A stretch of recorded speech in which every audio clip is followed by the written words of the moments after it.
After a year on the road, I thought I'd get tired of traveling.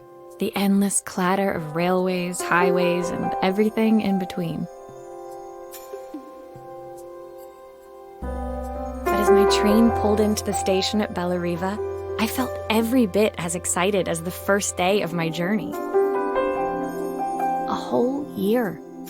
It felt like a lifetime. The places I'd seen, the people I'd met, of course, the forgotten treasures I'd given a new lease of life along the way. I'm a restorer by trade. Bringing our most beloved possessions back to life is what I love to do. I'd been traveling for months, working my way from one town to the next, fixing everything from family heirlooms to VCRs. Bellariva was my chance to take a break. Unfortunately, that would have to wait until after I'd unpacked.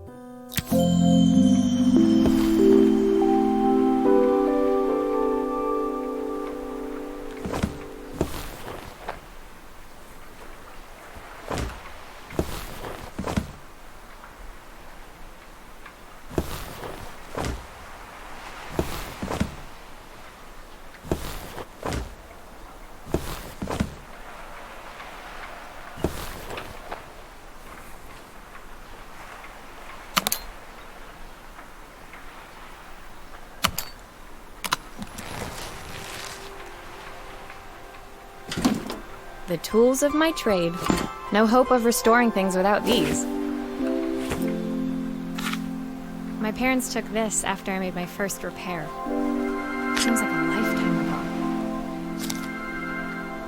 Who doesn't love a scrunchie? Practical and stylish.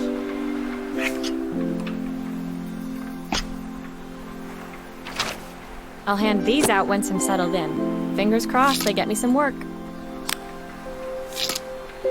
I picked up these sunglasses on my last stop. Hopefully I'm cool enough to pull them off. I saw a guitarist wearing these at a show once. Rock and roll repair woman, at your service.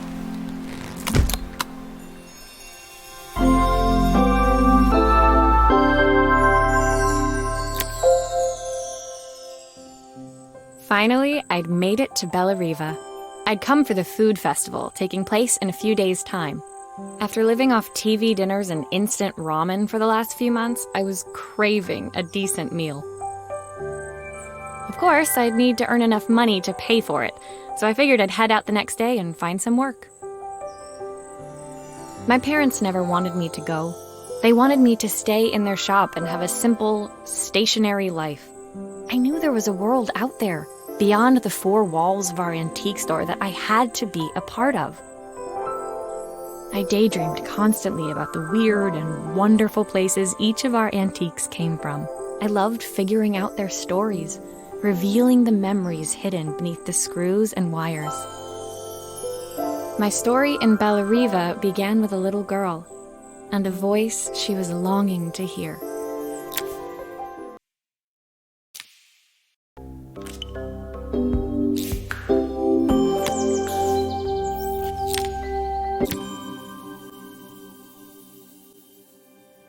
It was my first morning in Bellariva, and I couldn't wait to leave my hotel and explore.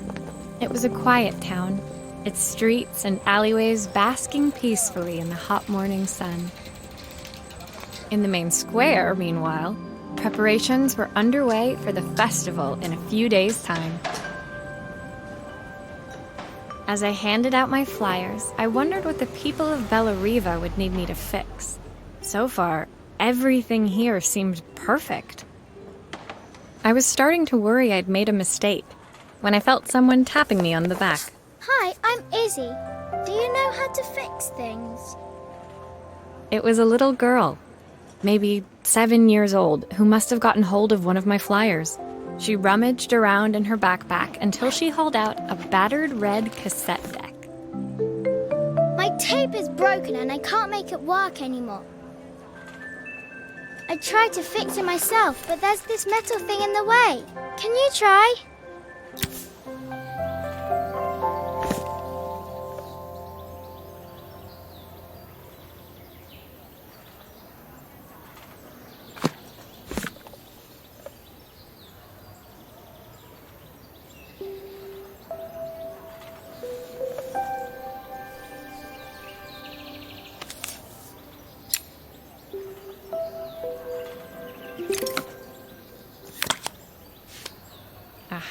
Those batteries look like they need replacing.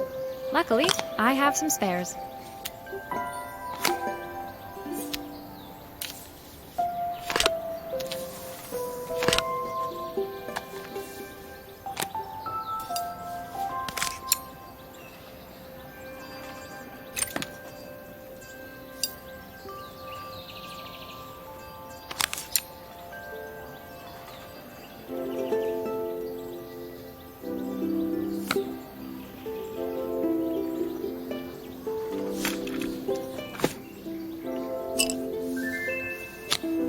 Why did you do that?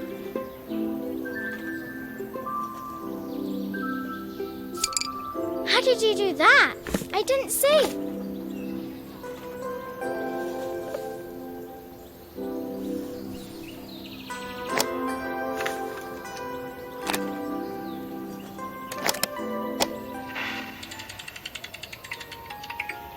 Will you dream a dream for me? If I sit by your side and hold you so tight, know that I will always love you, even though we both know that we When it must finished, say- Izzy picked up the tape deck and tucked it carefully into her backpack. Thanks, Maria. You're the best person at fixing things ever. No problem. Who was that singing? They're very good. It's my mum. She's not here anymore. Izzy trailed off. It was the kind of silence a cassette tape would never be enough to fill. When Izzy's friends called for her, she dug deep into her pockets, looking for something to pay me with. Eventually, she produced a grand total of a stick of gum, 3 mismatched buttons, and a yo-yo. I usually preferred a check, but Izzy looked so serious, I wrote out a full receipt. She seemed like a happy kid, but beneath it all, part of her life had been shattered. Part I wouldn't be able to fix.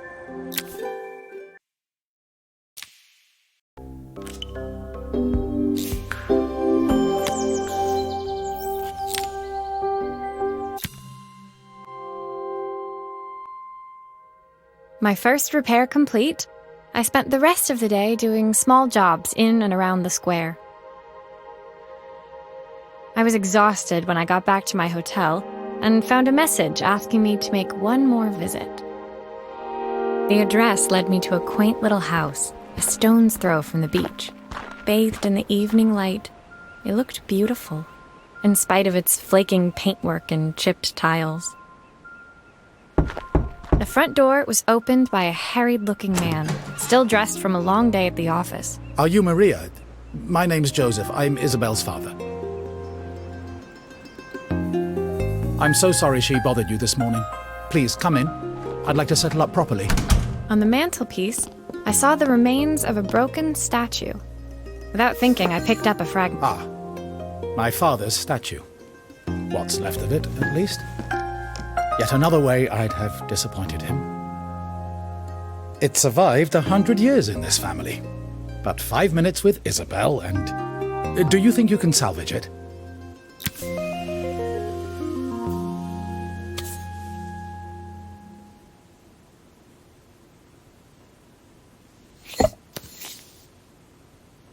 Will you be able to see the glue afterwards? I don't want people seeing the cracks.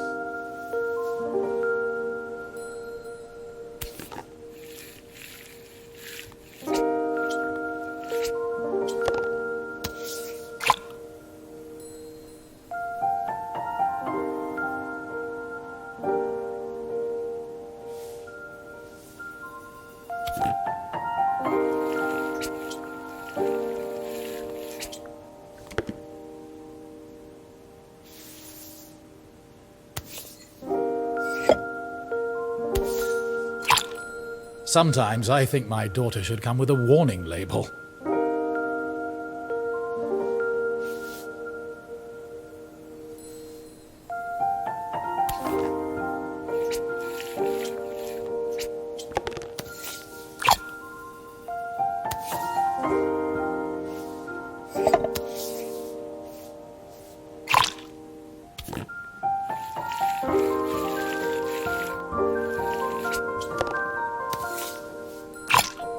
Is this glue really strong enough to hold everything together?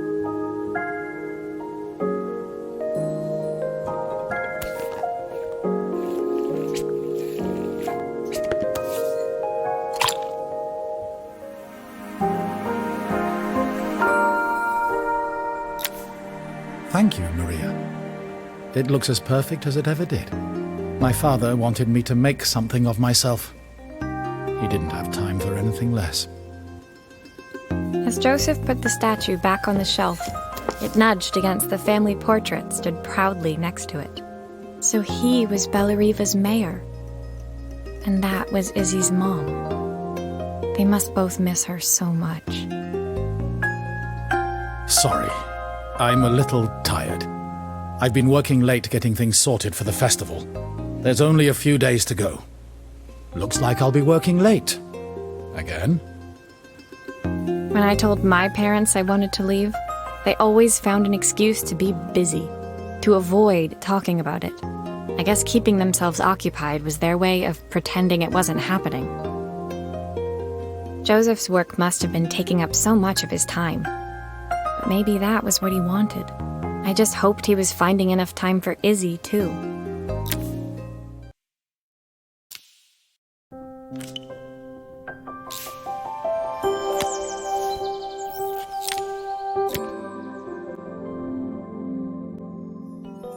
My second day in Bellariva dawned bright and clear, another beautiful sunny morning. Walking into town, I passed cafes overflowing with customers cradling their morning coffees. I stopped, breathing in the smell of roasted coffee beans and freshly baked pastries. I was about to go inside when the owner of Carmen's, the cafe next door, stopped me. Hello, Maria? Were you here yesterday handing out flyers? I have a job for you. Her place was petite, tucked between its competitors as if hoping they wouldn't notice. Judging by the empty tables inside, though, her potential customers hadn't noticed it either. It's a bit slow today, but we're just getting started. I'm sure it'll pick up soon. As Carmen chatted, she walked over to the counter and returned with an old rotary phone. At least I've got plenty of time to practice my recipe for the festival. It's a new special I've been working on. I was hoping to call my sister for some, seasoning tips, but it won't connect. Can you see if you can figure out what's wrong?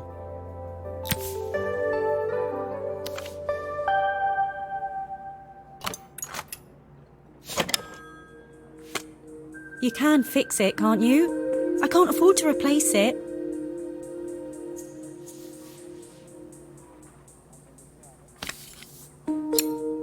Obviously, we'd normally be much busier than this.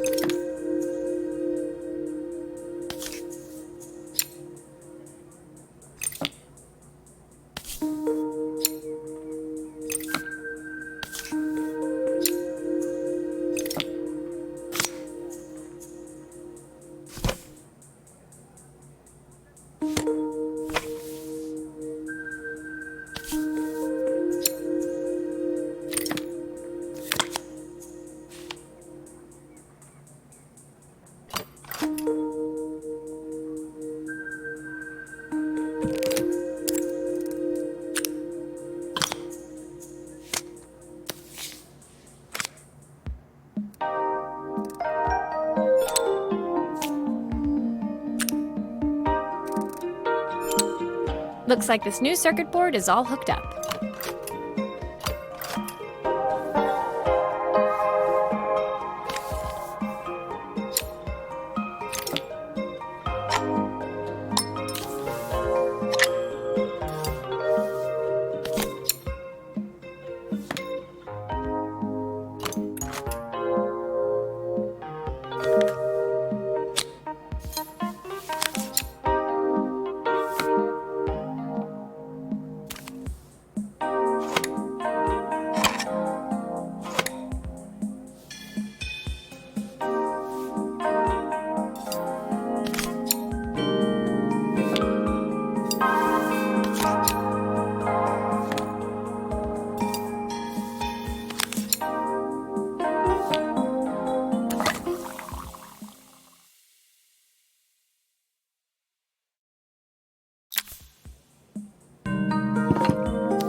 still a part I need to attach. Where does it go?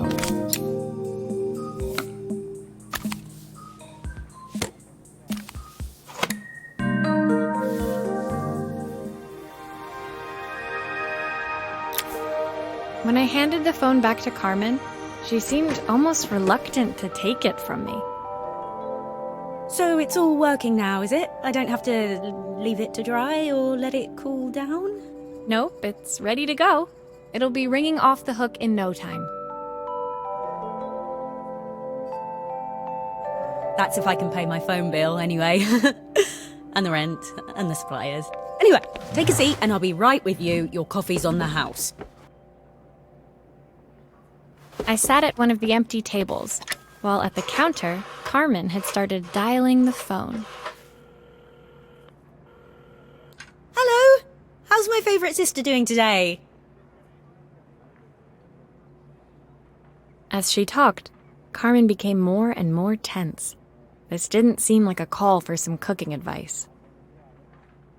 I know I still owe you from last time, but I can't afford to take part in the festival if I don't pay. I could almost feel the eye roll at the other end of the line. You don't need to be here, though. Can't you just put the check in the post? When the call ended, Carmen brought me my coffee, her hands trembling. Sorry about that. My sister's decided to fly in for a visit. Oh God, I have to get ready. Actually, I might have another job for you. Can you come by tomorrow?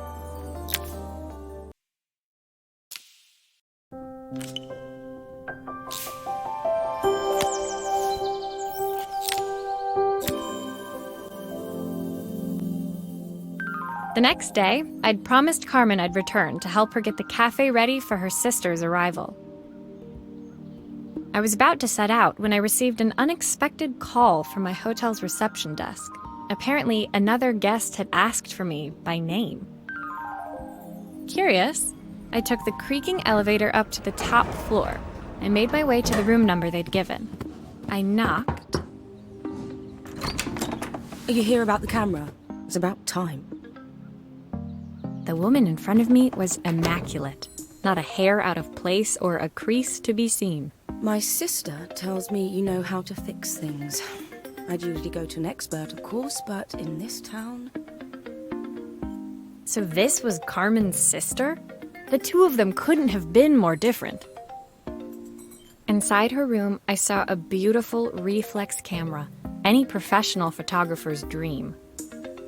The viewfinder is completely dark. I can't see anything through it at all.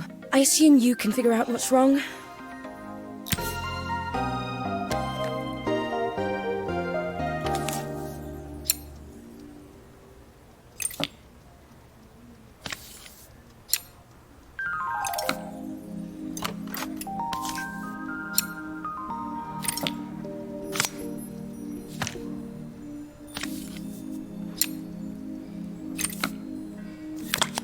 I don't suppose you've fixed anything this valuable before.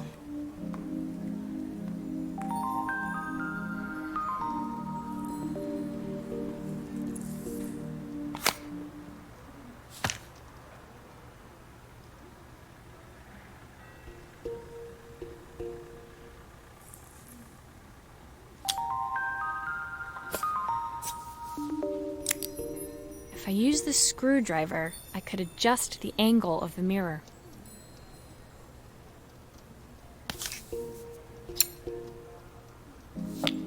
Perfect. Now the viewfinder should be working.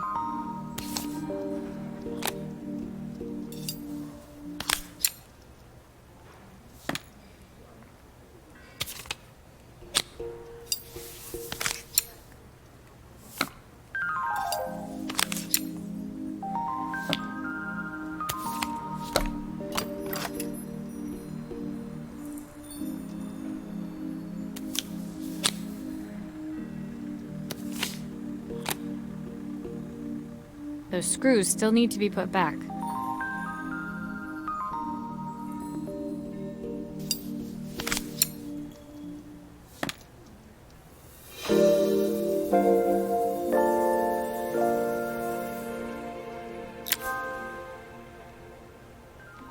I felt a pang of envy as I handed the camera to Helena.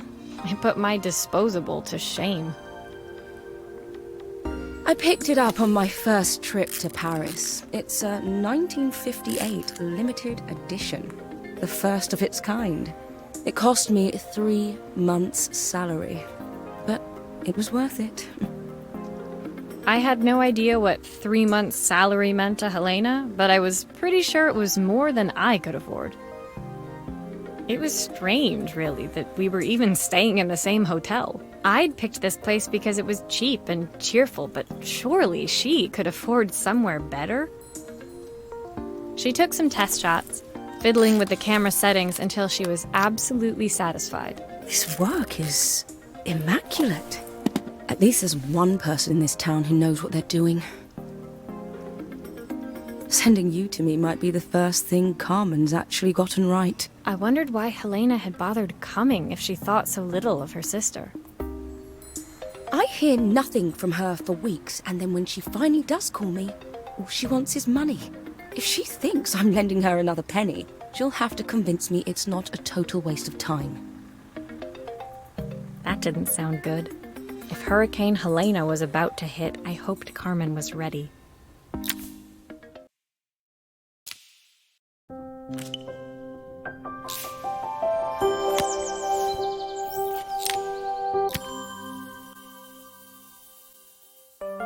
The sun was setting over Bellariva by the time I reached Carmen's cafe.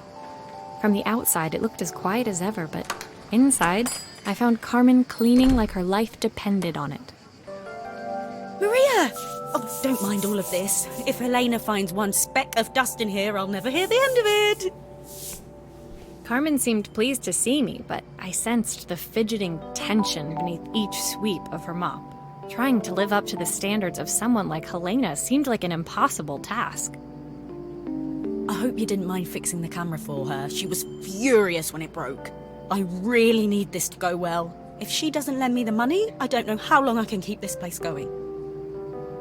Carmen led me to a back room, where she'd laid out the components of what looked like a neon sign. I had this made when I first opened the cafe, but I'm hopeless with electronics. So there was supposed to be a sign outside. This might explain the lack of customers. I'd like to put it up before Helena gets here. Can you give it a try?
Flat.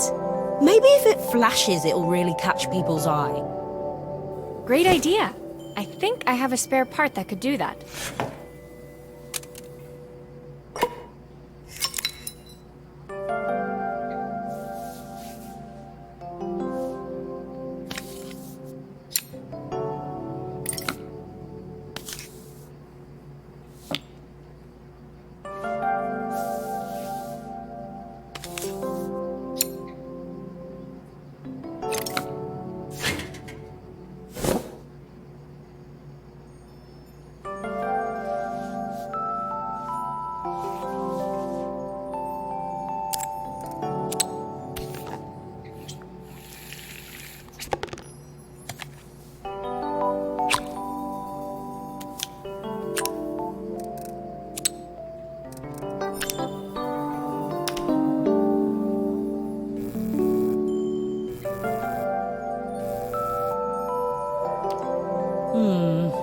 It still needs something else.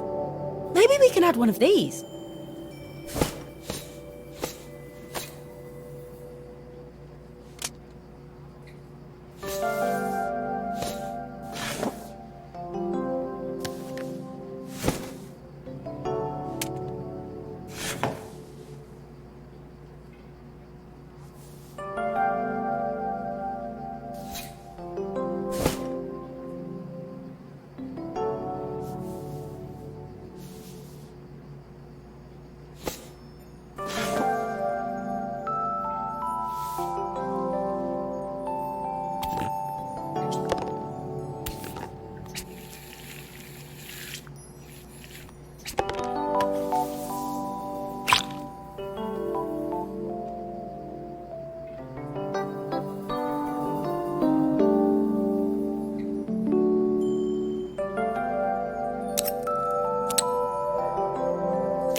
It works! I'll screw everything together again and you'll be set.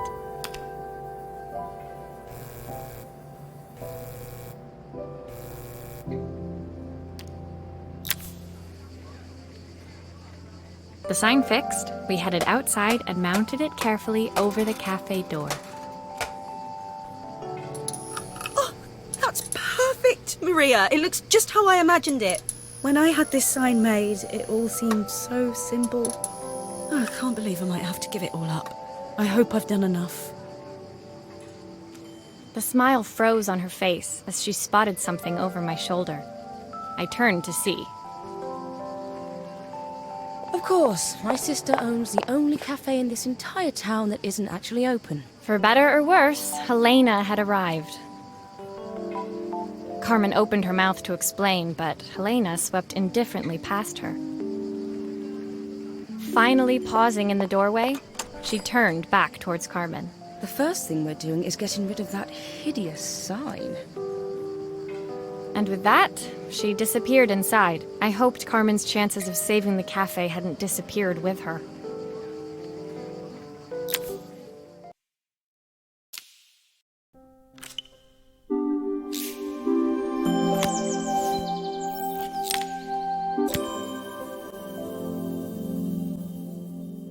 It was the day before the festival, and the whole town was busy getting ready. I had more work than I knew what to do with. When Joseph called with another job, I was craving the cool quiet of his and Izzy's seafront house. I barely reached their front door when I heard someone calling me. Psst. Maria, I need your help. Quickly, it's top secret. It was Izzy, peeking out from the side of the house. She beckoned for me to follow her. She led me through to a beautiful, unruly garden overflowing with flowers of every color. Nestled among them was a... You have to squeeze past it and breathe in real small, like this. Izzy took in a big gulp of air and crawled through the gap and into the playhouse. I hadn't planned on crawling in the dirt today, but the life of a repairwoman never did run smooth. On the table inside, there was an electronic toy. Not exactly the usual stock in my parents' antique shop. I had an accident. I didn't do it on purpose or anything, but it won't turn on anymore. Can you fix it for me?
Do grown-ups play games as well?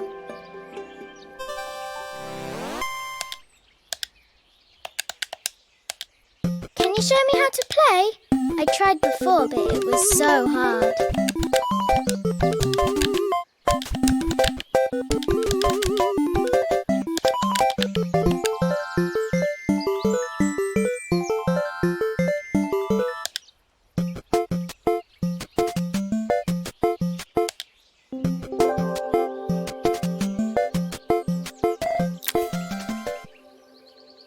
Her toy fixed, I watched Izzy retreat into its screen, taking refuge in a 3-inch world of her own. Well, I'd better head inside. Your dad is waiting for me. Please don't tell him about the game. He'll think I broke it on purpose. Why would he think that? Because, well, I kind of dropped it really hard at the wall. Izzy looked down, scuffing her shoes on the worn floor of the playhouse. My dad said I have to go to this stupid festival tomorrow and put on a stupid dress, and I don't want to. All he cares about is working. He never wants to see me unless it's for his job. I'm not going. He can't make me. With that, Izzy dove back through the rosebush and disappeared into the wilds of the garden. She was so young. She couldn't be expected to see that her dad was struggling too. It made me think, had I really tried hard enough to understand my parents' point of view? I was so focused on the adventures ahead of me, maybe I didn't care enough about leaving them behind.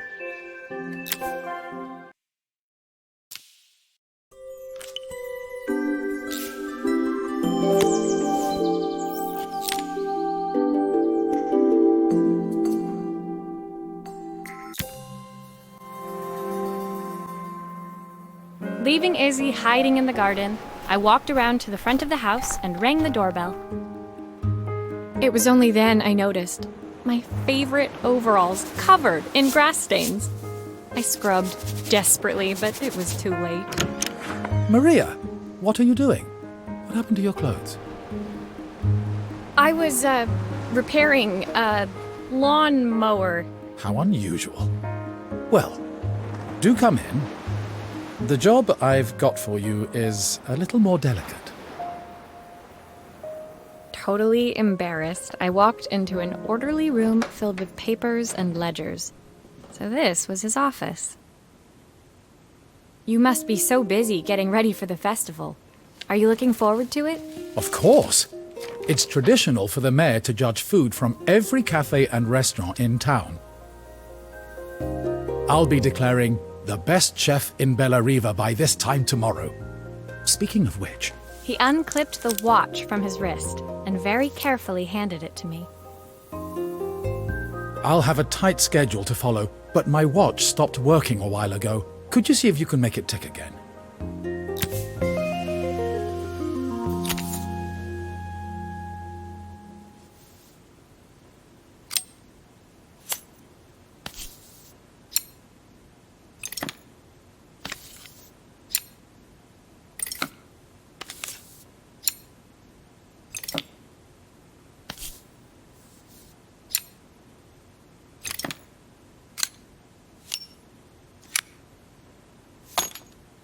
The main plate has completely cracked. I'll need to replace it. The cogs look good, though. If I'm careful, I can reuse those.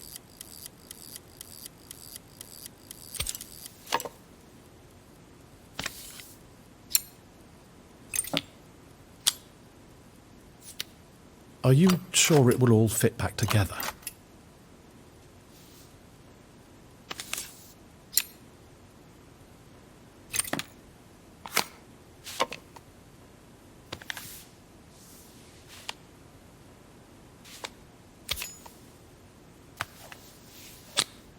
I've not gone a day without this watch since my wife gave it to me.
There's still a part I need to attach. Where does it go?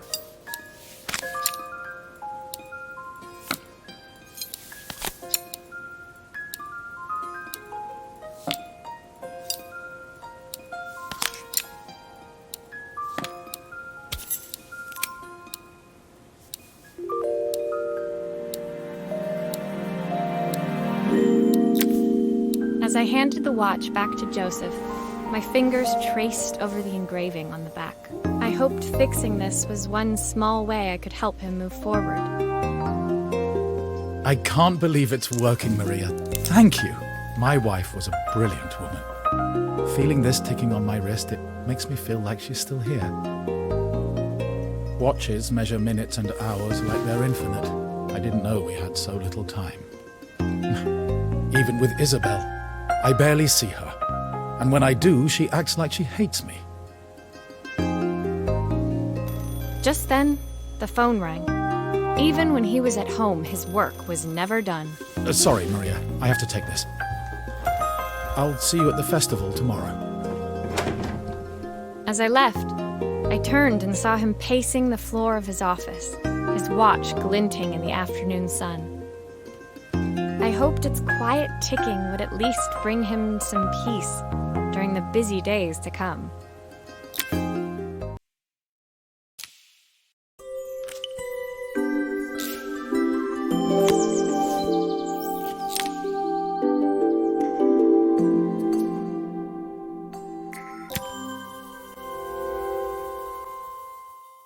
When my last job of the day brought me to Carmen's apartment, the door was opened by someone I didn't expect to see, Helena. Sorry for inflicting this mess on you. Carmen's never seen a knick-knack she doesn't want to buy, apparently. Carmen's apartment was a little chaotic, but totally charming. It was easy to imagine her living in a place like this. It definitely wasn't Helena's style. She seemed more upmarket than flea market. I wondered why she was even here. We're having a clear out, or at least I am. Carmen's not helping, as usual. There's a market at the festival tomorrow. I'm selling some of these things to make her some money. She says she has nothing when there's all this stuff right under her nose. Helena stepped delicately past the items on the floor and reached down to pick up one from the pile. Look at this slide projector. Our parents treasured it, but Carmen treats it like a piece of junk. Can you take a look?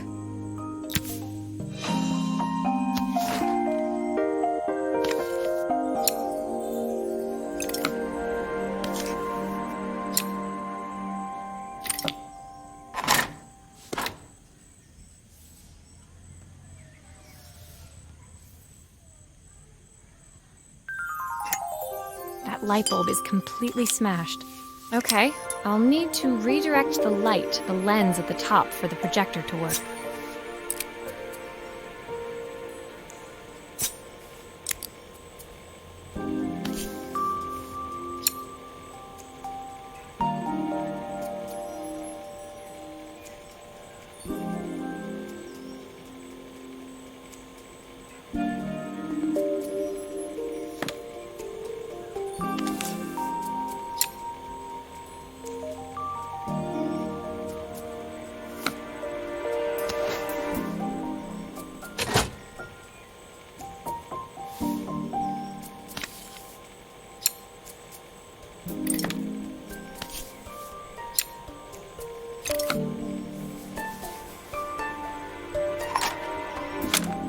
Oh, typical.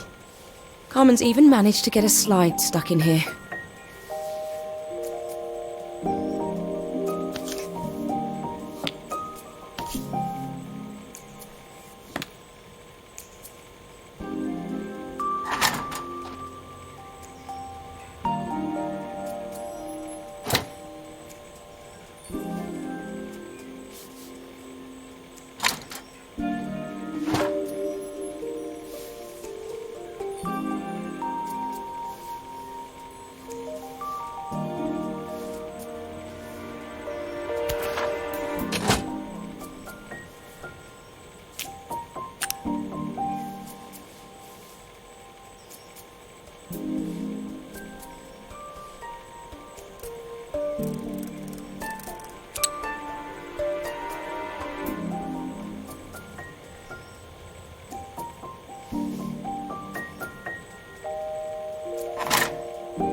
There's still a part I need to attach. Where does it go?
I was so excited when I moved to the city.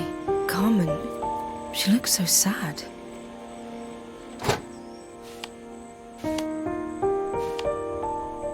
Here's the clicker you'll need to attach.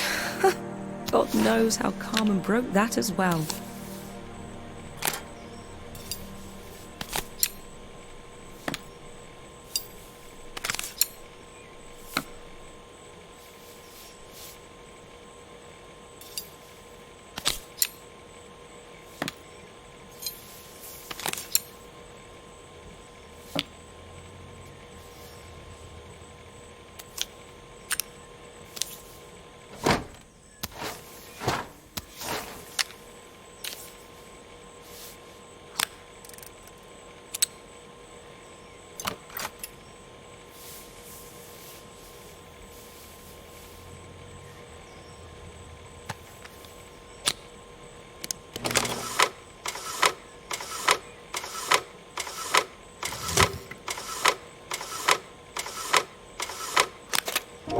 When we were younger, Carmen was always following me around.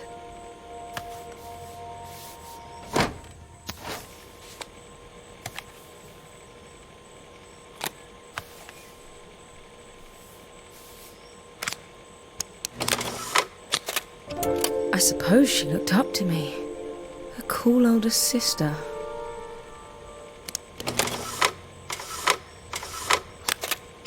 She used to ask me when I was coming home, but I was always too busy.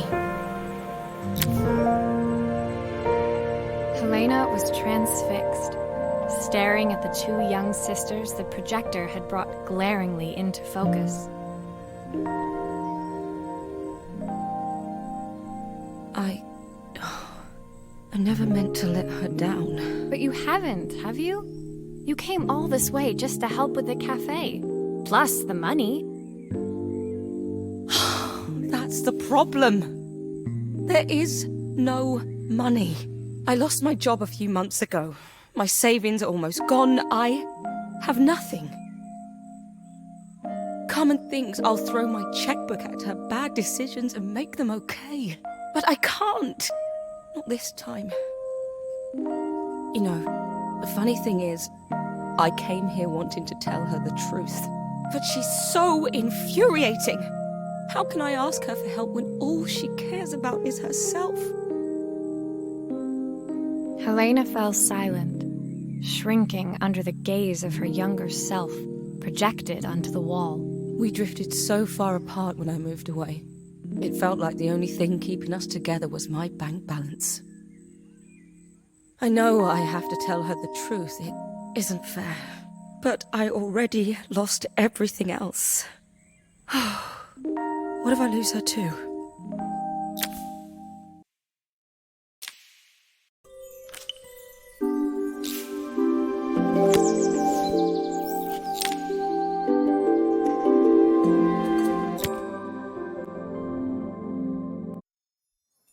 The day of the festival finally came, and after all my hard work, I was ready to put down my tools and pick up a fork. The smell as I entered the main square was incredible. Each stall was selling food even more delicious than the last. The competition would start any minute.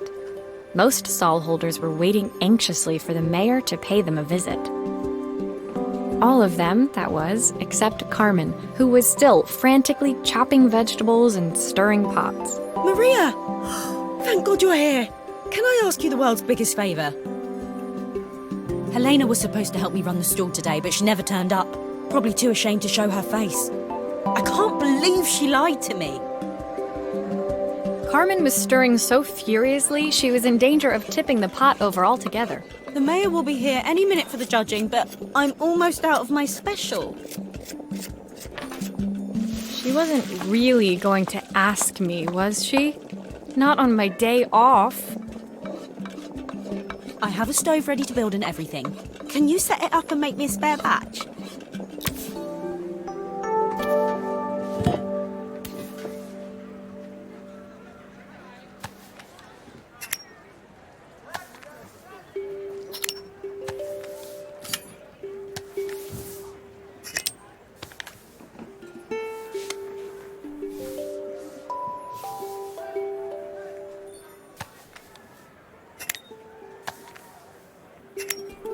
It all fits. Now to light the gas.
I think that pot is really boiling now. Smells great if I say so myself. Here are the ingredients that Carmen's given me. What to add first?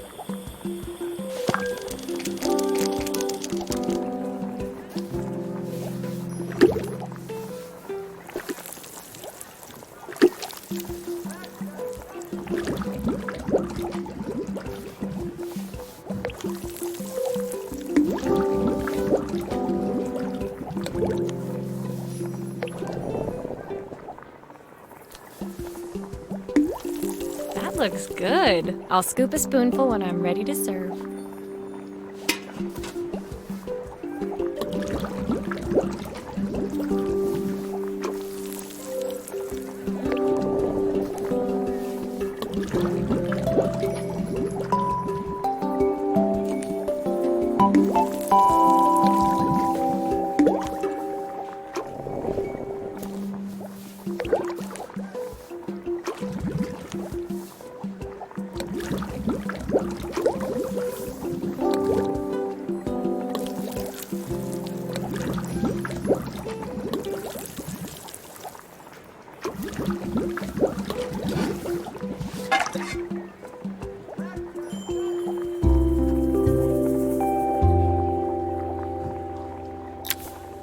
My part done, Carmen took over and added the finishing touches. It was just in time. As a moment later, Joseph arrived with Izzy in tow. Carmen anxiously handed them both a serving. That was so tasty. Can I have some more, please? Well, you've certainly earned yourself a loyal customer in my daughter. We have a few more meals to taste, but so far you are one of the best. Good luck. Joseph and Izzy looked so happy together. Maybe the festival was doing them some good after all. Carmen, on the other hand, seemed annoyed. But why, when it had all gone so well? I wish Helena was here to see this. She's so convinced I'll never succeed at anything. She wants what's best for you. She's just not very tactful about it. Yes, I know. Even when I was a kid, she pushed me when no one else did. I just wish she hadn't lied to me. But then, I've asked so much of her over the years. I never stopped to think how much she actually had to give.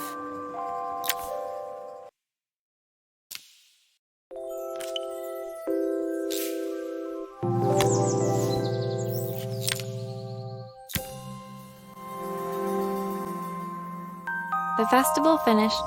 I only had one day left before I had to catch my train and leave Bella Riva behind. I couldn't go without saying goodbye to Carmen. So, that evening, I made my way to the cafe. It was unrecognizable. She'd done it. Best food in Bella Riva. Half the town was outside waiting to see what the fuss was about. Maria! My favorite sous chef! Come on through!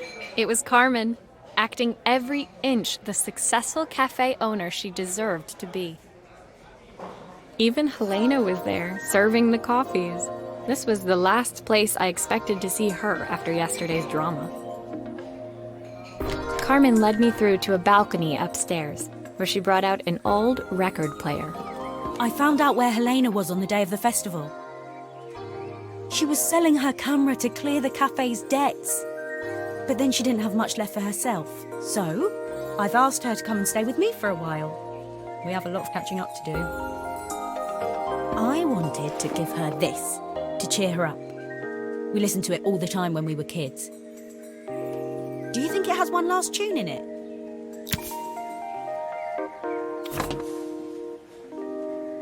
Okay, let's see what happens when we turn this on.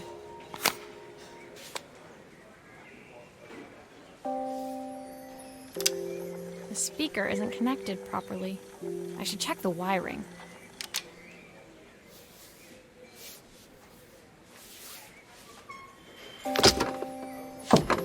Here's the problem.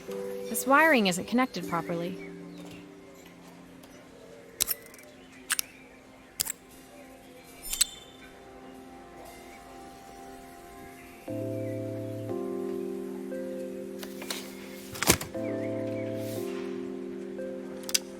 The speaker isn't connected properly. I should check the wiring.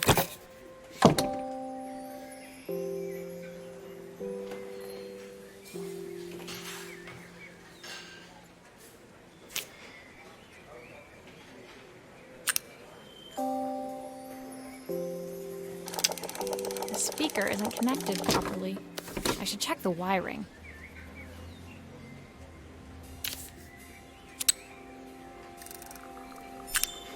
If I turn the volume up, I should be able to hear it now. The speaker isn't connected properly. I should check the wiring. The speaker isn't connected properly. I should check the wiring.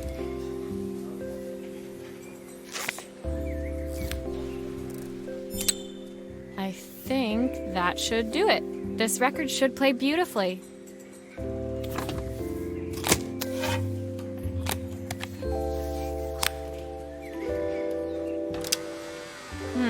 It's spinning the wrong way. How can I get it to play in the right direction?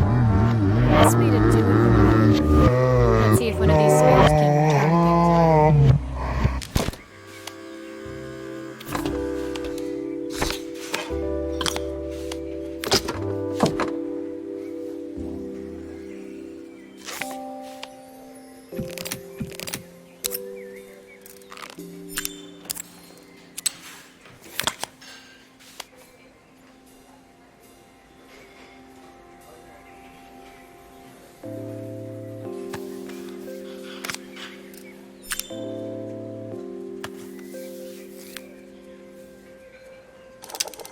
Well, it's playing in the right direction.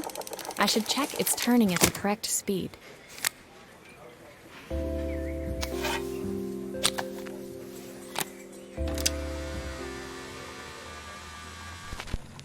What will remain of these days? The sweetest words I've ever heard. What will remain of the smiles, the ones that stole my heart that day?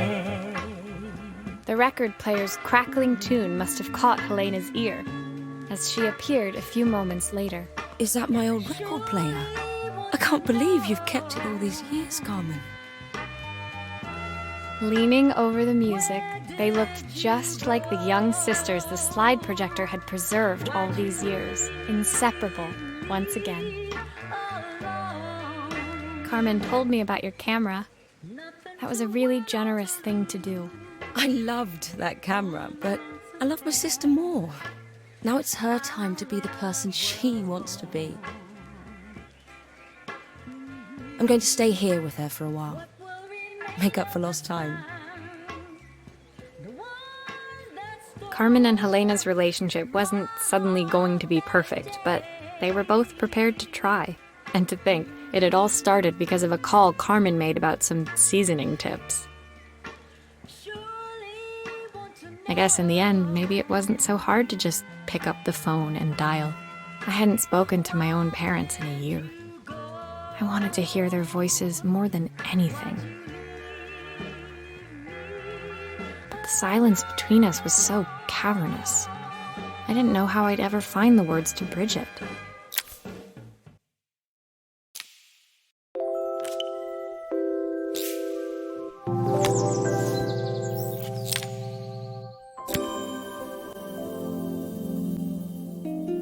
My final morning in Bella Riva, I received one last call out to Joseph and Izzy's house. I knew I had to pack, but I figured I could squeeze in one final job before I had to leave. When I arrived, I found Joseph tidying up his wilderness of a garden. The playhouse was already cleared. Inside, I could see Izzy happily testing out her screw-driving skills on the back of her cassette deck. You've made quite the impression. Izzy, tells me she's going to be a repairwoman like Maria. I'm sure she could be anything she wanted if she put her mind to it. She could. She's a brilliant child. Spending the day with her at the festival, I haven't had so much fun in ages. I wanted to give her something before she starts to forget.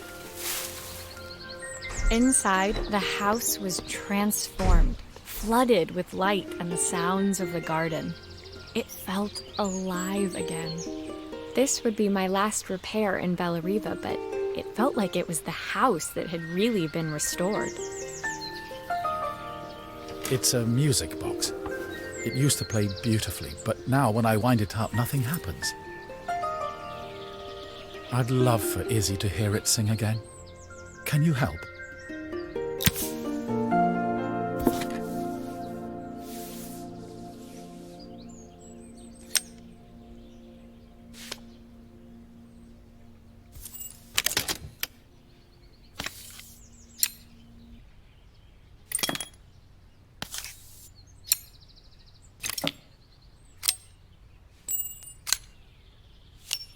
Maria, could you add this family picture of us?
This mechanism is completely broken. I'll need to take it all apart before I can fix it.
Looks like something is still missing.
Perfect. The mechanism is good as new.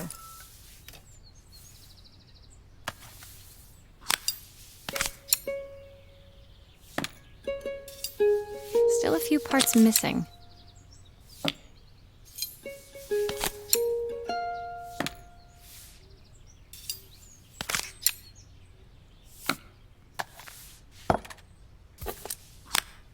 I think that's everything back together again.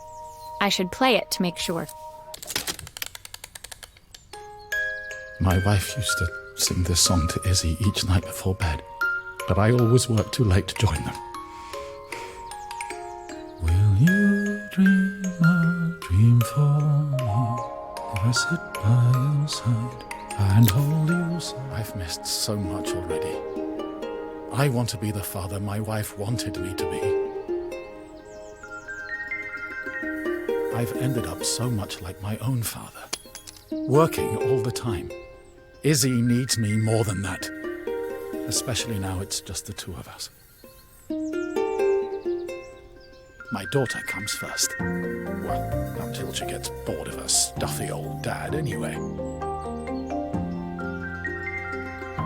I'll never ever get bored of you, Dad. Izzy came running into the room where Joseph scooped her up and onto his shoulders. She gazed at the music box, her eyes shining. I'd never seen her look so happy. Thank you, Maria, for everything. The things you've fixed for me. I'm I'm so glad to have them back. Joseph was a good father, and I could tell he was determined to be an even better one. When it came down to it, that was all any of us wanted. A second chance to make something right. My time in Bellariva was almost over, but before I left, I knew there was something of my own I needed to fix.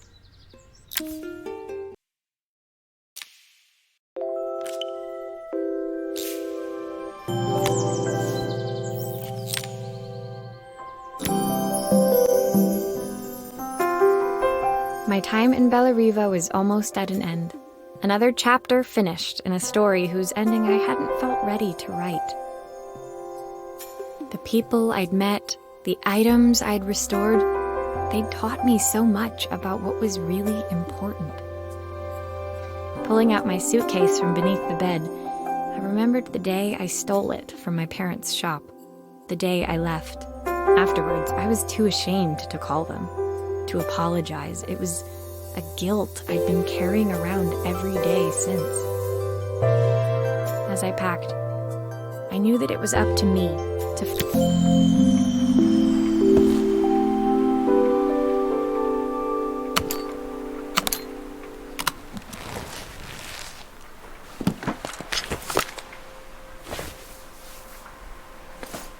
Helena gave me these designer shirts. Not sure I'll pull them off as well as she does. Joseph's idea of light reading for the train. It does look thorough. The recipe for Carmen's special. I'm under strict instructions to guard it with my life.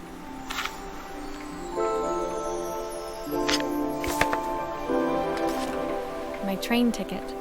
I can't believe it's time to leave Bellariva behind. Izzy gave me this in exchange for my repair manual. She'll be a pro in no time. The soundtrack to my travels. I'll be listening to this on the journey.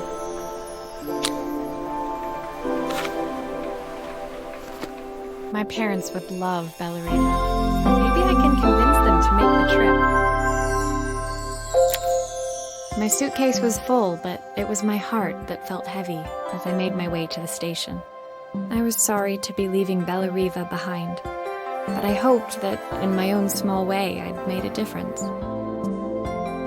Helena and Carmen's reunion was possible because they'd learned to overcome their differences. Joseph had realized he shouldn't let his grief or his work get in the way of his relationship with Izzy. They'd each learned to see things from someone else's perspective. Maybe it was time I saw things through my parents' eyes. I knew it would be easier to jump on the next train, put even more distance between us, but I finally felt ready to talk to them. I just didn't know if they would feel the same. Did I even remember their number? I wasn't sure until I reached for the phone and it all came flooding back.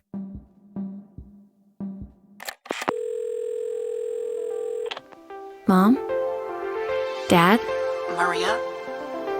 Is that you?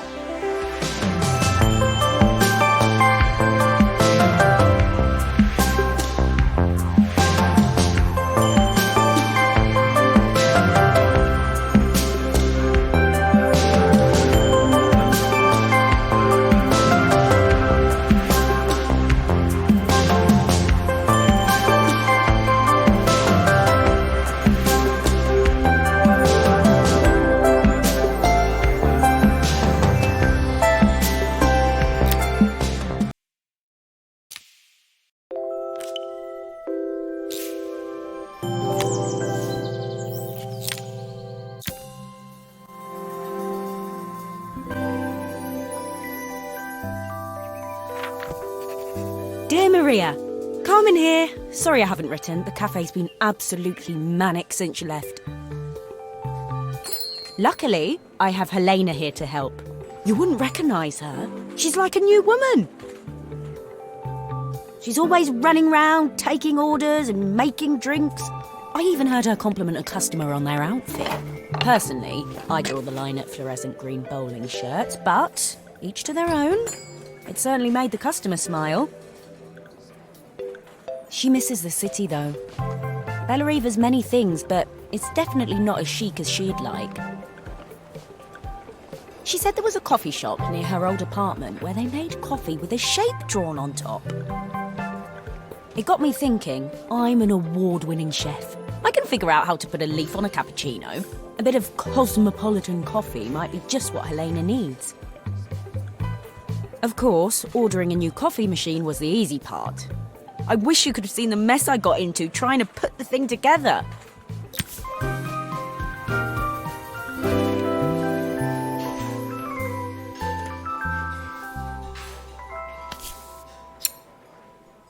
I saw Maria use her screwdriver a million times. Taking this apart will be easy.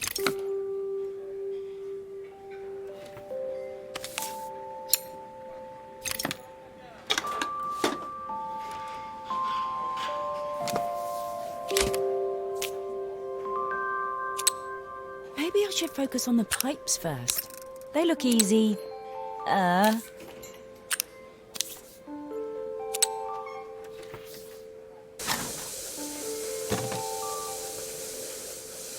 These pipes look pretty simple. I should start with them.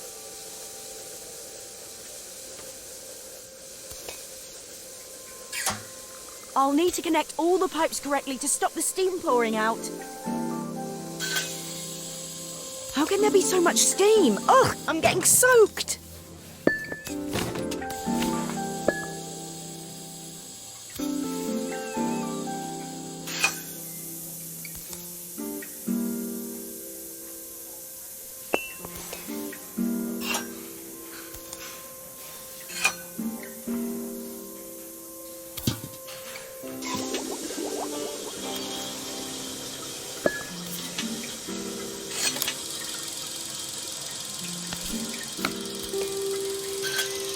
The pipes are all connected, but there's still steam everywhere. Something's in the wrong place.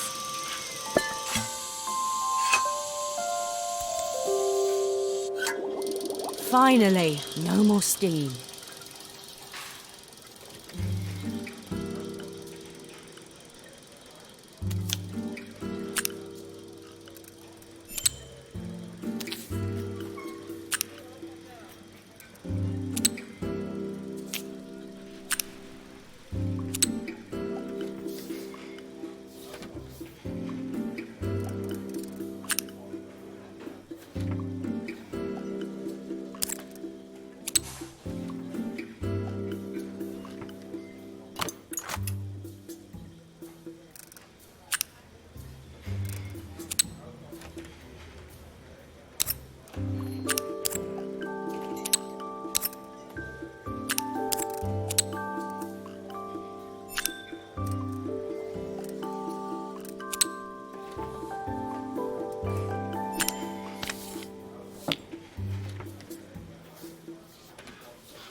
It doesn't seem to work unless the circuit lights are all green.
think that's everything.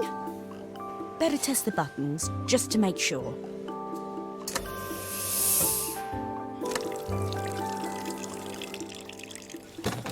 All done. Piece of cake. Time to make my first coffee, I think.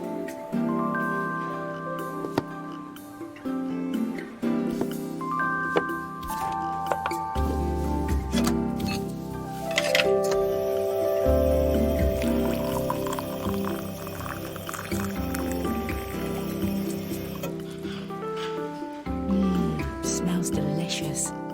Now to make it look magical.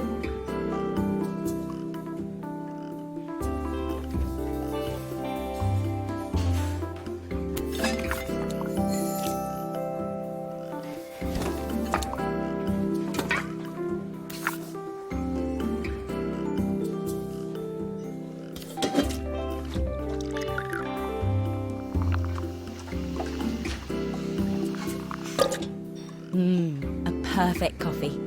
All it needs is a saucer and a couple of Helena's favourite biscuits.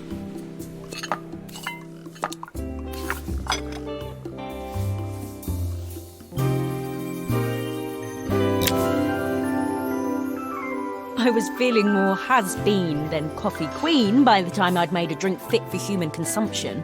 It looked a bit, postmodern, but knowing Helena's refined tastes, I hoped she'd think it was intentional.